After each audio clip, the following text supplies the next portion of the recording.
Hello दोस्तों, आप सभी का स्वागत है करंट अफेयर्स के सेशन में। आज 15 अप्रैल है, तो चलिए शुरू करते हैं आज का करंट अफेयर्स एमसीक्यू के रूप में। सबसे पहला क्वेश्चन है, भारत के किस राज्य का वन विभाग ने मगरमच्छों की आबादी के मानचित्रण के लिए अध्ययन कर रहा है? तो इसका सही उत्तर होगा दोस्तों तमिलनाडु।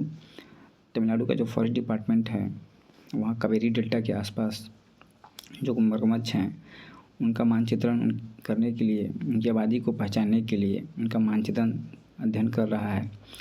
तो कावेरी नदी दोस्तों ये कर्नाटक के ब्रह्मगिरी पर्वत है, पश्चिमी घाट के, वहाँ से निकलती है और ये मुख्यतः कर्नाटक, तमिलनाडु आदि राज्यों से बहकर बंगाल की खाड़ी में गिरती है। इसका लेंथ है दोस्तों 800 किलोमीटर के आसपास है। तो वहाँ पे जो मगरमच्छ मिलते हैं, तो तमिलनाडु के फॉरेस्ट डिपार्टमेंट उसका आबादी का मानचित्रण करने के लिए अध्ययन कर रहा है। नेक्स्ट है, पहला ISS विश्व कप 2025 में भारतीय दल ने कितने पदक जीते हैं? इसका सही उत्तर होगा दोस्तों 8।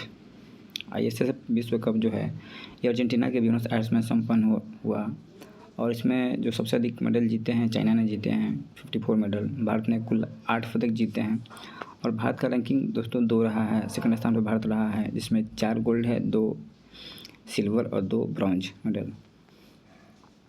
और इसमें खास बात रही है कि ये जो अंतर्राष्ट्रीय शूटिंग है, इसमें राइफल, पिस्टल और शॉटगन ये 3 खेलों पर केंद्रित था। नेक्स्ट है, भारतीय सांस्कृतिक संबंध परिषद ने हाल ही में कौन सी वर्षगांठ मनाई है? तो इसका सही उत्तर का 75 वर्षगांठ मनाई है, क्योंकि इसकी स्थापना 1950 में हुई थी।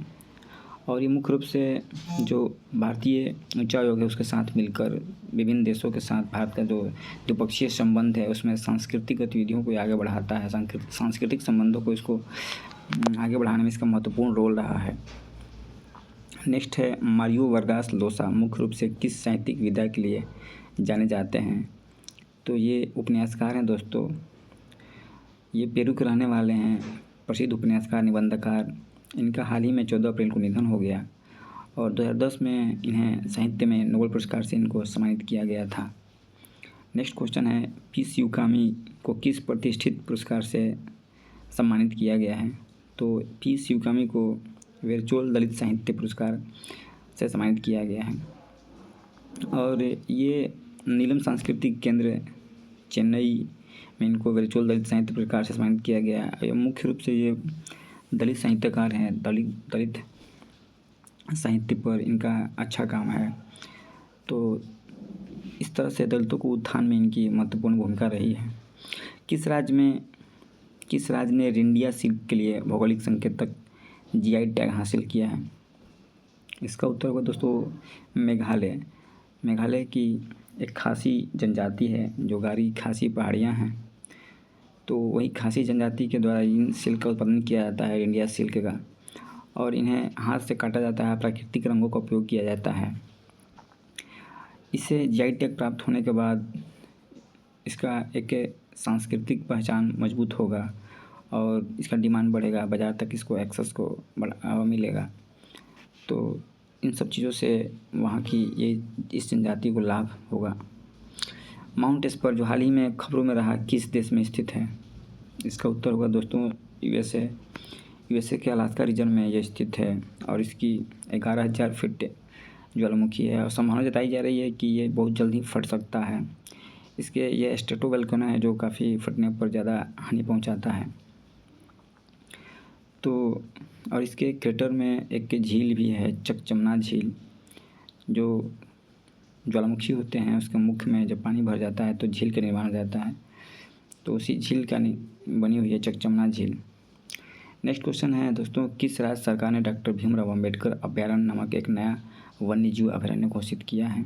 इसका उत्तर होगा मध्य प्रदेश की सरकार ने डॉक्टर भीमराव अम्बेडकर अभयारण्य एक नया वन्यजीव अभयारण्य घोषित किया और ये उनकी जो अभी हाल में 14 अप्रैल को 134वीं जयंती मनाई गई है, तो उसके उपलक्ष्य में ये वन्यजीव अभयारण्य घोषित किया गया है। नेक्स्ट है, भारत में किस संगठन ने हाल ही में MK2A laser directed energy weapon system का सफलतापूर्वक परीक्षण किया? इसका सही उत्तर होगा DRDO के द्वारा यह किया गया है, MK2A laser directed energy weapon due.